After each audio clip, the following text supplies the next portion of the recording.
Salut à tous et bienvenue dans cette nouvelle vidéo. Aujourd'hui, on va faire la partie 3 de mon challenge où j'essaye le dropshipping en live devant vous avec un budget total de 300 euros. Donc dans cette vidéo, on va voir exactement le résultat que j'ai eu, comment ça s'est passé les premiers jours de testing, qu'est-ce qu'on va faire, si c'est rentable, est-ce qu'on va scaler, si c'est pas rentable, est-ce qu'on va devoir couper. Voilà, je vais essayer d'analyser ça en direct avec vous pour vous montrer comment ça se passe quand on fait un testing en dropshipping. Également, je voulais vous dire que dans cette vidéo, j'organise un nouveau concours. Alors là, c'est le plus gros concours, je pense, que j'ai fait sur ma chaîne YouTube. Je vais vous permettre de gagner la boutique. Donc voilà, la boutique que j'ai créée de A à Z avec le paramétrage, les applications, le nom de domaine qui est déjà payé, tout ce qui a été fait sur la boutique, vous pouvez le gagner. Je vous donne la boutique comme ça, c'est clé en main, c'est un bonheur pour vous parce que du coup, ça vous fait gagner énormément de temps, surtout si vous êtes débutant, vous n'avez pas besoin de lancer un nouveau site, créé sur un nouveau site. Vous avez déjà l'abonnement à 1 euro qui est pris, vous avez déjà l'application DSERS qui est déjà paramétrée, le site qui est paramétré, le nom de domaine qui est déjà acheté, etc. Donc c'est un énorme gain de temps, c'est vraiment pas mal pour vous, soit pour relancer le produit ou continuer avec ce produit-là, ou soit pour créer carrément un nouveau produit et voilà, juste à changer les images de la description.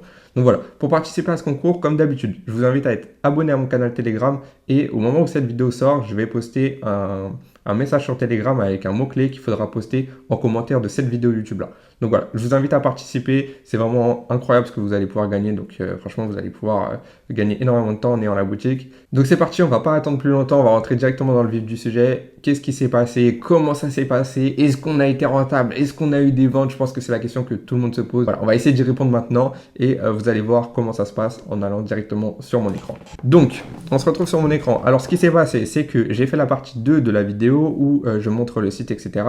Le 15 février, donc mercredi 15. C'est à ce moment-là, à 18 h, que j'ai sorti la vidéo. Là, on voit que là, il y a eu un petit pic de visiteurs. C'est sûrement Facebook parce que et là aussi, c'est sûrement Facebook parce que en fait, j'ai paramétré mes pubs le mercredi 15 pour les lancer le vendredi 17. Donc voilà, c'est pas grave qu'il y ait eu des visiteurs. Hein, c'est juste voilà, le robot Facebook qui a vu vérifier mon site. Du coup, là, tout ça, tout ce qui est stats et tout, on n'a pas analysé. Vraiment, il n'y a rien à voir ici. La seule chose que je voulais vous dire et que je voulais vous rappeler, c'est que j'ai sorti la vidéo le mercredi 15 février, du coup, à 18 h. Et à minuit, il y a eu des concurrents qui se sont placés sur le même produit que moi, avec quasiment le même site, les mêmes publicités, etc. Donc, en fait, je m'y attendais un peu. Mais voilà, je tenais à vous le rappeler dans cette vidéo-là, surtout dans le début de la vidéo. Parce que du coup, ça fausse un petit peu les résultats. Ça aura forcément un impact sur ce que j'ai fait.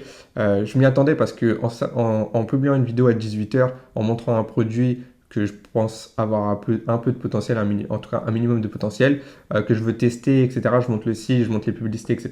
Je me doutais forcément qu'il allait y avoir certaines personnes qui allaient voir cette vidéo et qui allaient reprendre le site, le produit, les créatives, etc. et qui allaient vouloir lancer même devant moi, avant moi. Donc voilà, ça ne m'a pas vraiment surpris, mais du coup j'en ai parlé un petit peu sur mes réseaux sociaux et c'est le genre de truc qui fait que ce genre de challenge c'est très compliqué à réaliser parce que forcément quand on monte le produit à l'avance avant même de le tester, et la plupart des gens le reprennent. C'est pour ça que la plupart du temps sur YouTube vous verrez des challenges où les personnes font le challenge de leur côté et ensuite montent le produit à la fin, voire ils vous montrent pas du tout, ils vous montrent un faux produit, etc. Moi, j'ai voulu être 100% transparent avec vous. Le but du challenge, c'est pas forcément de faire des milliers d'euros de bénéfices, c'est vraiment de vous montrer comment ça se passe quand on lance en dropshipping avec un budget restreint, à quoi on peut s'attendre et comment ça fonctionne vraiment dans la pratique et pas juste rester vague et faire de la théorie. Voilà. Donc, on va quand même rentrer directement dans les détails. Donc, j'ai lancé le 17. Et qu'est-ce qui s'est passé le 17 février? Le 17 février, on a eu des ventes. Alors, on a eu des ventes, mais on n'a pas été rentable. J'ai dépensé 100 euros en publicité ce jour-là, donc je vais vous montrer ça après. Mais j'ai fait 80 euros de vente. Je vous l'ai dit dans la vidéo numéro 2, mon ROS minimum, donc le retour sur investissement minimum que je dois avoir, il est de 1,8. Donc, quand j'investis 100 euros en publicité, il faut minimum que je fasse 1,8 fois 100 euros pour être rentable. J'ai investi 100 euros, il fallait que je fasse 180. J'ai fait 80, donc je ne suis pas rentable, j'ai un ROAS de 0,8. Donc c'est pas rentable, mais c'est pas grave de ne pas être rentable sur le premier jour, c'est quelque chose qui arrive très souvent. Généralement, même ça se débloque après, il faut laisser un petit peu le temps à Facebook de trouver les potentiels acheteurs. Donc voilà, c'est pas très dérangeant. Le plus important, c'est vraiment de se fier aux stats, pas trop regarder si on a été rentable ou pas le premier jour. Donc par rapport aux stats, j'ai fait 183 visites, donc voilà, c'est pas exceptionnel avec 100 euros, c'est pas mal, mais non, c'est pas non plus au fou. Ce qui nous intéresse surtout, c'est ça, c'est le taux de conversion. et les ajouts au panier. On voit que les ajouts au panier, on a 4,92% d'ajouts au panier. Donc ça, c'est calculé par rapport au nombre de visites. En fait, comme j'ai eu 9 ajouts au panier pour 183 visites, on est sur 4,92% d'ajouts au panier par rapport aux visites. Donc c'est pas bon. Honnêtement, c'est pas bon. Étape du paiement, on est à 2,73 et visite convertie, donc taux de conversion, on est à 1,64. Il faut savoir qu'en moyenne, quand on a un bon produit, les ajouts au panier ils tournent autour de minimum 8%, pardon. 8% minimum d'ajouts au panier sur Facebook Ads, c'est la moyenne, on va dire. On peut être à beaucoup plus, mais généralement avec 8%, on est pas mal. Mais là, j'ai un produit qui se vend 19 euros à la base. Donc j'ai fait une offre 2 achetés égale 1 offert à 39,99, mais globalement, mon produit il vaut 19 euros. À 19 euros, avoir un taux d'ajout au panier à 4,92%, c'est vraiment pas bon. C'est le genre d'ajout au panier qu'on peut avoir sur un produit à 100 euros par exemple. Parce que du coup, comme le produit il est plus cher, il y a moins de gens qui vont ajouter au panier. Mais comme on le vend très cher, ben, même s'il y a 3 visites, 3 achats, et ben, on fait 300 euros de vente. C'est le produit vaut 100 euros. Donc voilà. Là, on est à 4,92 sur un produit à 19,99, c'est vraiment pas terrible. Là, il aurait vraiment fallu être à plus de 8%, même aux alentours des 10%.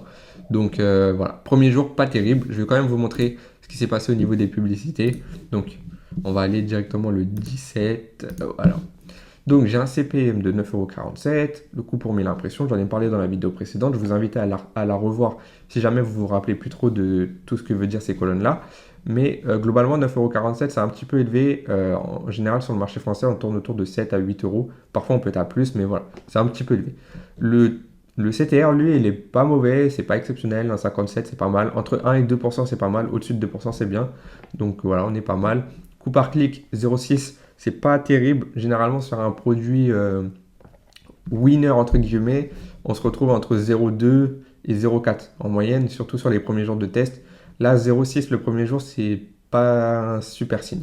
Coût par ajout au panier, bon, bah, tout ça, faut relativiser parce que Facebook, lui, il va oublier des ventes. Vous voyez, il écrit 39 alors que j'ai fait 79. Donc, voilà, toutes les stats qui sont en rapport avec le site web, donc ajout au panier, achat, etc., faut relativiser. Par contre, ce qui est intéressant, c'est le ROAS. Là, on voit que lui, il nous trouve 0,4, mais en fait, on voit qu'on n'est pas à 0,4 puisque lui, il compte 40 euros de vente, mais je suis à 79. Donc, en réalité, je suis à 0,8. Dans tous les cas, je suis pas rentable. Donc, ce qui s'est passé au niveau des ensembles de publicité, comme je vous l'ai montré, j'en ai fait 5 avec 5 audiences différentes. Donc là, il y en a qui sont coupées, là, il y en a qui sont activées. Vous allez comprendre pourquoi après. Globalement, il n'y en a eu que 2 qui m'ont fait des ventes. Ils ont dépensé 19 euros, ils m'ont généré 19 euros. Donc, c'est pas terrible. Il y en a sûrement un des deux ou un autre qui a fait des ventes, mais Facebook l'a pas vu. Donc voilà. Par rapport aux publicités, ce qui s'est passé, c'est qu'en fait, il y a une seule publicité qui dépense. Facebook considère que les 3 autres sont pas assez intéressantes. Donc, il dépense le budget dans une seule. Par rapport à ça, on ne peut pas contrôler. C'est-à-dire qu'on ne peut pas demander à Facebook de dépenser le même budget sur chaque publicité, puisque nous, le budget, on le met ici. Voilà, vous voyez, il est là. Il est au niveau des ensembles de publicités, donc des intérêts. Ensuite, au niveau des créatives, lui, Facebook, il va dépenser en fonction de ce que lui trouve le meilleur. Si vous voulez vraiment manipuler ça, vous pouvez mettre une seule pub à chaque fois pour que ça dépense pile dans la pub. Sauf que de faire ça, c'est pas forcément très intéressant parce que Facebook, il est très très bon pour trouver quelle pub fonctionne le mieux. Donc si les 3 autres n'ont pas dépensé, c'est très probablement que les 3 autres ne sont pas assez pertinentes, ne sont pas assez bonnes. Donc voilà, pas vraiment d'inquiétude par rapport à ça. Globalement, sur un premier jour, c'est pas catastrophique, mais voilà, c'est pas non plus un signe très positif. On va quand même aller voir la suite. Du coup, le 18. Voilà, le 18, j'ai encore mis 100 euros de budget, et là, ça a été un peu plus mauvais. On a vraiment fait 39,98 de vente. Les visites, bon, c'est à peu près pareil. Par contre, il y a eu une stat qui m'a un petit peu intéressé, c'est que les ajouts au panier, on a pas mal élevé. Vous voyez, on a fait un gain de 69% par rapport à la veille, on est à 8,29. Et rappelez-vous ce que je vous ai dit, entre 8 et plus de 8%, c'est plutôt pas mal. Donc là, on a eu quelque chose qui était un peu intéressant. Le taux de conversion, lui, a baissé par contre. Donc c'est un peu dommage. On voit que là, c'est assez haut, là aussi, mais là, c'est bas. Généralement, on peut s'attendre à une division par 2 à chaque fois. Donc là, si on est à 8, là, on est à 4, là, on est à 2, c'est pas mauvais. Là, on est à 8, là, on est à 6. Donc ici, on aurait pu s'attendre à être minimum à 3% de visites converties, ce qui aurait voulu dire qu'on aurait fait 3 fois plus de ventes. Donc au lieu d'être à 2, ben, on aurait été à 6. Donc 3 fois plus que 40, on serait arrivé à quasiment 120 euros. Ça aurait été un peu mieux. Du coup, quel est le problème ici? Le problème, c'est pas le site. Enfin, a priori, c'est pas le site, puisqu'il y a des ajouts au panier là. il y a des étapes de paiement, donc ça veut dire que les gens ajoutent au panier, ils vont jusqu'à insérer leur numéro de carte, etc. pour faire la commande, et à la fin, ils ne commandent pas. En tout cas, très peu. Donc, il peut y avoir plusieurs raisons. Soit il y a un problème au niveau du checkout, peut-être qu'il n'est pas optimisé, peut-être qu'il n'y a pas le logo, peut-être qu'il y a des frais de livraison que j'ai oubliés, qui sont cachés, etc. Peut-être qu'il y a un problème à ce niveau-là. Donc, ce que j'ai fait moi ce jour-là, c'est que je suis allé vérifier tout le checkout. Donc, je suis allé comme si j'allais faire une vraie commande. J'ai tout validé, toutes les étapes pour aller voir un peu s'il n'y avait pas un souci. Et non, il n'y avait pas de souci. Donc, là, je me suis dit, ok, il y a peut-être un problème. Il y a peut-être moyen de faire un peu mieux. Qu'est-ce qui s'est passé déjà au niveau des publicités? Donc on va aller voir ça ensemble. Au niveau des publicités, le 18, ce qui s'est passé, c'est que bon, les CPM ont baissé, mais le CTR aussi. Du coup, on se retrouve à un coût par clic qui est globalement similaire. Les ajouts au panier, bon, faut pas toujours faire très attention à ça. Mais globalement, là, par contre, ils trouvent le bon ROAS, donc 0,4. Je me suis dit, ok, qu'est-ce qui se passe? Pourquoi c'est pas plus rentable que ça? Donc je vais aller voir dans les ensembles de publicités. Et je vais regarder sur les 2 jours quels ensembles de publicités ont fait des ventes. Là, j'ai vu quelque chose. Il n'y a que 2 ensembles de publicités qui ont fait des ventes. Les 3 autres ont fait aucune vente, voire il y en a 2 qui n'ont même pas fait d'ajout au à Donc, à ce moment-là, je me suis dit, ok, bon bah, ce que je vais faire, c'est que je vais couper les 2 publicités qui n'ont pas fait d'ajout au panier, pas fait de vente, et je vais aussi couper la 3e parce que j'ai un budget limité. Normalement, là, il aurait fallu laisser parce que 19 € dépensés, c'est pas encore énormément. Mais je me suis dit, bon, j'ai un budget limité, je vais couper les 3. Et pour rester sur un budget de 100 €, eh ben, je vais mettre 50 € sur chaque intérêt. Donc c'est exactement ce que j'ai fait ici. Et je me suis dit, bon, bah, vu que ces 2 intérêts font des ventes, je vais mettre 50 € chacun et on va voir si ça peut fonctionner. Par rapport aux publicités, vous allez voir, toujours pareil. Ils dépensent tout dans la même publicité. Donc ça, c'est pas vraiment étonnant. Là, ce que j'aurais pu faire en voyant ça, c'est peut-être tester d'autres publicités le samedi soir. Tester des variantes de la pub 1 texte 1 par exemple, j'aurais pu tester une pub 1 texte 2, pub 1 texte 3, tester des nouvelles miniatures parce que je vois que c'est cette vidéo qui fonctionne. J'aurais pu faire ça, ce test là, mais bon là je ne l'ai pas vraiment fait. C'est quelque chose que j'aurais même dû faire sûrement en voyant les résultats parce que vous allez comprendre par la suite que ça n'a pas très bien marché. Du coup, le souci, comme on a peu de visites converties et que ça fait déjà 2 jours qu'on a le même problème, vous voyez, là on est à 1,64, c'est assez bas, et le lendemain on est à 1,03. Donc on a quand même des ajouts au panier, même s'ils ne sont pas très nombreux, mais on n'a pas de vente. Ça veut dire qu'il y a un intérêt sur le produit, les gens ils arrivent sur le site, ils ajoutent au panier, il y a quand même un intérêt. Mais pourquoi ils ne commandent pas? Pourquoi ils ne vont pas jusqu'au bout? Il y a plusieurs solutions à ça. On va essayer de déterminer un peu tout ça par la suite, mais du coup on va voir un peu les résultats que ça a donné, le petit changement que j'ai fait au niveau des publicités pour le 19. Alors, pour le 19, eh ben, c'était catastrophique. On n'a pas eu de vente du tout. Du coup, pourquoi? On voit déjà que les ajouts au panier, ils ont été encore divisés par 2. Les étapes du paiement, divisées par 2 quasiment. Visite convertie, bon, bah, là, il y en a 0, c'est même pas une division. Donc, là, je me suis dit, ok, ça marche pas. Je vais aller voir un peu les publicités. Qu'est-ce que ça a donné le 19? Et ben le 19, ça a donné que le coût par clic a un petit peu baissé. Les coûts par ajout au panier, bon, il était un peu plus élevé. Et j'ai dépensé 74 € et j'ai coupé directement parce que je voyais que ça allait pas marcher, ça prenait pas. Et au niveau des ajouts au panier, c'était pas bon. Donc pour respecter le budget que j'ai donné au début du challenge qui était de 300 €, je me suis dit, bon, ouais, je vais pas le dépasser en dépensant encore un peu. Même si j'ai eu des ventes qui sont venues équilibrer un peu tout ça. Voilà, je veux pas perdre trop d'argent sur ça pour bien respecter le challenge. Donc, au niveau des ensembles de publicité du dimanche 19, voilà, les ajouts au panier là, sont très mauvais. Un seul pour 37 €, là 3, bon, c'est pas bon du tout. Ok, donc voilà, bah, là un peu déçu, il a fallu couper. Évidemment, je m'y attendais. Dès que j'ai commencé ce challenge, je m'attendais pas forcément à être rentable. Pourquoi? Parce que déjà, le produit, c'est un produit qui est très mainstream, qui est très connu. Il a énormément tourné, il est dans une niche qui est très concurrentielle, tout ce qui touche aux poils d'animaux, enlever les poils, etc. C'est des produits qui sont très réputés, très connus. Donc je savais que c'était une difficulté. Ensuite, j'ai fait un site qui était plutôt bon, mais c'était un site basique. Voilà, j'ai pas voulu pousser très très loin au niveau de la recherche, etc., du travail et tout, parce que mon but dans ce challenge, c'était vraiment de vous montrer comment ça se passe quand on démarre, quand on teste le dropshipping, voilà, quand on fait ça de manière débutante, quand on n'est pas forcément formé, etc. Moi, avec le recul, l'expérience et tout, si j'avais vraiment voulu tester ce produit-là pour mon business, j'aurais fait beaucoup plus de travail, beaucoup plus de recherches, etc. Voire peut-être même qu'en faisant toutes les recherches au préalable avant de faire le testing, j'aurais peut-être pas lancé. Mais là, j'ai pas voulu le faire parce que vraiment, j'ai voulu rester dans ce truc de me dire, ok, imaginons je suis un débutant, j'ai 300 euros de budget et je veux me lancer, comment ça se passe? Et ben voilà comment ça se passe. C'est pour ça que je suis totalement honnête et totalement transparent avec vous. Et je pense que sur YouTube, ben, vous trouverez personne qui est aussi honnête et transparent au niveau des résultats. Voilà. Donc là, clairement, bon bah, c'était pas très rentable, un peu déçu, mais comme je vous l'ai dit, je m'y attendais. Voilà, donc on va quand même faire un bilan de tout ce qui s'est passé pendant le testing. Donc, comme je vous ai dit, on a lancé du 17 au 19. On a fait 119,95 € de vente et du 17 au 19, on a dépensé 271 euros. Donc, on n'est pas rentable. J'ai mis un peu les résultats qu'on a fait ici. Voilà, donc on a eu un budget total de 300 euros. On a dépensé 322 et on a fait 119,95 € de vente. Donc, on se retrouve avec une perte de 202,05 €. Bon, c'est pas terrible forcément. J'aurais préféré être rentable. Mais voilà, je m'y attendais un petit peu et dans tous les cas, quand on perd de l'argent sur un testing, il faut toujours se dire qu'on a surtout appris et on a progressé. Parce que si vous arrivez à prendre en compte et à comprendre ce qui n'a pas marché, forcément, ça va être une question de temps pour vous pour avoir un produit qui fonctionne vraiment bien.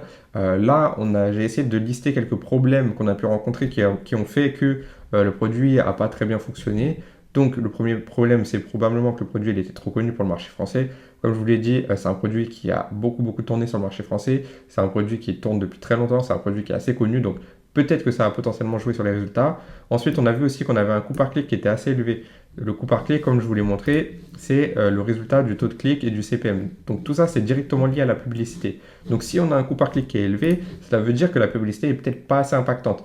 J'ai vu que le samedi soir, il y avait une seule publicité qui tournait. J'aurais peut-être dû tester une publicité en rapport avec la pub un texte 1, peut-être tester une pub un texte 2, un texte 3, changer les miniatures, changer les textes, faire des variantes pour essayer d'avoir une autre publicité qui pourrait fonctionner, peut-être même mieux que la première. Donc j'aurais pu essayer de faire ça. Ensuite, on est dans une niche où il y a une concurrence qui est très élevée, tout ce qui est retirer les poils, il y a beaucoup de produits qui existent, même des produits qui sont disponibles dans les magasins, des brosses, etc., qui sont très connus et qui fonctionnent plutôt bien. Donc peut-être que c'est pas assez intéressant d'avoir ce produit-là pour cette niche-là, dans ce marché-là. Ensuite, on a peut-être un site qui n'est pas assez brandé et optimisé, donc peut-être que j'aurais pu prendre plus de temps pour faire le site, optimiser un peu tout ça, etc. Et l'offre qui n'est pas assez intéressante, j'ai fait une offre de plus 1 offert, je ne savais pas trop quoi faire. Au niveau de l'offre, j'ai pas énormément pris de temps pour rechercher ça, donc voilà, on aurait pu améliorer ces points-là assez sûrement. Ensuite, au niveau du site, bon, comme on a vu, le taux de conversion trop faible, je au panier trop faible. Donc ça peut être lié soit à la page produit qui n'est pas assez optimisée. Donc voilà, peut-être qu'il aurait fallu la développer un peu plus, la brander un peu plus, avoir plus de beaux visuels, etc. Le produit qui n'est pas assez attrayant, ça veut dire que les gens vont ajouter au panier, vont aller jusqu'à entrer leurs infos de paiement, mais au dernier moment, ils vont se dire ouais, j'en ai peut-être pas besoin maintenant, ils vont se poser des questions, etc. Donc ça veut dire que le produit n'est peut-être pas assez fort, parce que nous, ce qu'on cherche à déclencher en dropshipping, c'est un achat compulsif. On veut pas que les gens y réfléchissent trop et qu'ils perdent leur temps et qu'ils se disent ouais, je vais acheter demain ou est-ce que j'ai vraiment besoin de ça. Voilà, faut pas qu'ils se posent toutes ces questions, il faut vraiment qu'ils foncent en se disant il me faut ce produit-là maintenant. Donc dès qu'ils voient la pub, ils vont commander. C'est ça qu'on essaie de déclencher et peut-être que ce produit-là, il n'a pas permis de déclencher cet achat compulsif. Ensuite, peut-être l'offre, peut-être qu'avec une offre un peu meilleure, avec plus d'urgence, etc., bah, les gens, ils n'auraient pas remis soit à plus tard, soit ils ne se seraient pas posé la question de savoir si le produit était vraiment intéressant pour eux, puisque du coup, ils auraient vu une offre super intéressante pour maintenant et se seraient dit, oh là, il faut que je commande maintenant. Donc voilà, tout ça, c'est des éventuels problèmes qu'on a pu rencontrer. Donc, ça vous permet de voir un peu comment ça se passe quand on n'est pas rentable. Je vous conseille de toujours faire ça, lister un peu ce qui a pu mal se passer, essayer de comprendre pourquoi, et ensuite essayer d'appliquer les choses, soit pour relancer le produit en améliorant un peu tout cet aspect-là, soit pour relancer un nouveau produit en sachant que tous ces aspects-là doivent être bien travaillés. Vous voyez. Donc voilà, tout ça c'est intéressant. Ensuite, je voulais aussi vous montrer, pour être 100% transparent avec vous, les commandes, voilà, parce qu'il y a beaucoup de gens qui font des challenges sur YouTube, mais ils ne vous montreront pas les commandes parce qu'ils ont fait des commandes eux-mêmes, ils ont trafiqué les chiffres, etc. Moi, je veux être 100% honnête avec vous, je vous ai montré le produit, le site, j'ai fait tout en live avec vous. Voilà, vous verrez personne faire ça. Comme je l'ai dit, la plupart du temps, les gens ils font des challenges où ils montrent des résultats et ensuite ils montrent le produit, mais c'est pas le même produit avec lequel ils ont eu des résultats. Enfin bref, c'est un game un petit peu particulier. Donc voilà, moi je tenais à être 100% honnête, je vous ai tout montré et voilà, je vais vous montrer les commandes. Je pense que je vais peut-être flouter une partie du nom ou du prénom parce que pour raisons confidentielles. Mais du coup, voilà, vous voyez que c'est bien des vrais humains, des vraies personnes qui ont commandé. Voilà, il n'y a rien de trafic à ce sujet-là. Donc voilà, pour terminer cette vidéo, déjà je voulais vous remercier d'avoir suivi ce challenge. Vous avez été quand même assez nombreux à suivre les 2 premières vidéos. J'espère que celle-ci elle va vous plaire. On n'a pas été rentable, mais c'est pas grave. Je pense que l'essentiel du challenge, c'est vraiment de vous montrer comment ça se passe en pratique au niveau du dropshipping, des testings, etc. Ça se passe pas toujours bien, voilà, quand vous débutez. Si vous n'avez pas forcément pris le temps de faire tout ce gros travail que j'ai expliqué là, dans les problèmes possibles, etc., et ben vous allez potentiellement avoir des résultats similaires. Vous pouvez aussi être rentable, mais voilà, vous augmentez vos chances en faisant tout un travail de recherche. Et aussi, voilà, si vous n'êtes pas forcément formé, que vous n'avez pas les dernières stratégies, qu'il n'y a pas, vous ne savez pas comment vérifier votre site, comment être sûr que votre site il est professionnel, comment être sûr que le produit n'est pas trop connu, bah forcément vous allez avoir ce genre de problème. C'est pour ça que pour les programmes de coaching que je fais, ben, les élèves ont beaucoup de chances de pouvoir être avec moi parce que moi je sais savoir si le produit il est connu. Évidemment là je savais que c'était connu mais je voulais le tester pour vraiment vous montrer quand on teste un produit mainstream, la plupart des débutants c'est ce qu'ils font, ils testent des produits qui sont très connus, ils cherchent sur Mineral Spy et ils prennent le premier produit avec les plus gros stats, etc. C'est pas toujours la meilleure solution pour tester et moi je le sais très bien, mais là j'ai voulu vous montrer quand même comment ça se passait et on a quand même fait des ventes donc voilà, c'est pas si mauvais que ça. Donc voilà, j'espère quand même que ce challenge vous a plu, même si on n'a pas été rentable, je vais quand même sortir la vidéo. Moi, je ne sors pas les vidéos qui m'arrangent, les vidéos où on monte du chiffre, les vidéos qui font rêver, etc. Je sais que ce genre de challenge où on ne montre pas des résultats extraordinaires, eh ben, ça fait peut-être moins de vues, ça fait peut-être moins parler, etc. Mais c'est important de vous montrer les deux aspects, donc que parfois on peut être très rentable, ça peut très bien se passer, mais aussi on peut ne pas être rentable. Voilà, là, avec un plus gros budget, j'aurais retravaillé tout ça et j'aurais sûrement fini par être rentable parce que je pense qu'il y a quand même du potentiel sur ce produit-là. Mais voilà, je voulais vraiment vous montrer ça tel quel, rien trafiqué, pas vous sortir que je suis rentable alors que c'est pas vrai, etc.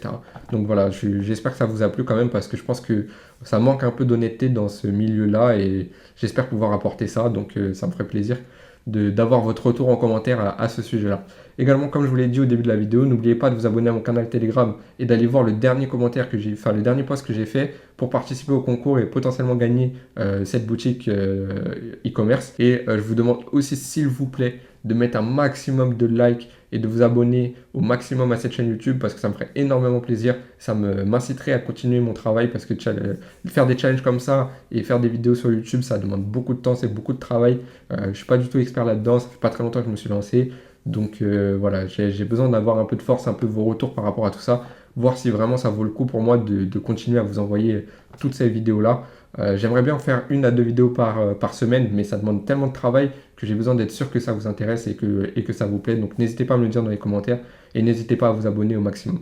En tout cas, je vous remercie à tous d'avoir suivi cette vidéo. Je vous remercie également d'avoir suivi tout ce challenge et d'être si nombreux sur ma chaîne YouTube, même si bon, on n'est que 1500, mais ça grimpe et moi, ça me fait vraiment plaisir. Donc voilà, encore merci à tous et je vous dis à la prochaine pour une prochaine vidéo.